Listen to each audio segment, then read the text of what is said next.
Fête de l'Anglais est un événement qui s'inscrit dans un contexte où Paris doit devenir une capitale européenne, où on maîtrise parfaitement l'anglais, où l'on prépare activement les Jeux Olympiques de 2024 avec tous les yeux qui vont être braqués sur Paris.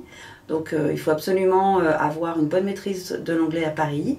Et donc nous avons pensé que regrouper sous un même toit en une journée tous les acteurs de l'apprentissage, l'enseignement, l'évaluation des niveaux d'anglais était une initiative qui allait forcément dans ce sens.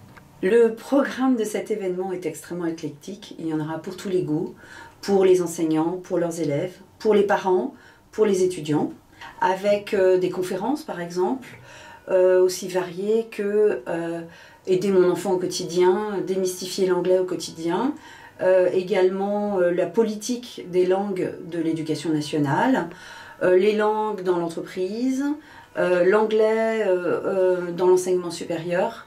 Ça va être extrêmement varié. Il va y avoir aussi des ateliers. Alors des ateliers pour les enseignants, mais aussi des ateliers ludiques, pédagogiques pour les jeunes enfants. Et puis on va trouver des stands d'exposants. Les ateliers s'adressent à tous les niveaux d'anglais. Il va y avoir des ateliers pour les petits enfants. On va même avoir des ateliers pour les enfants de maternelle. Des ateliers pour des collégiens, pour des lycéens et aussi pour des adultes.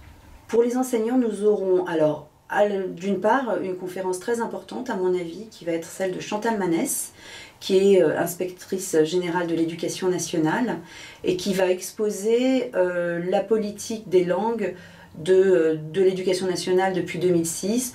Donc on abordera les écoles bilingues, les classes européennes.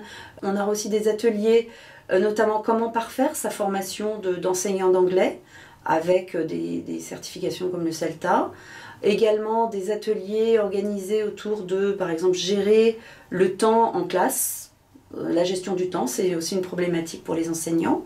L'entrée est absolument libre et gratuite. On conseille de se préinscrire, notamment pour assister aux conférences qui vont forcément être très prisées.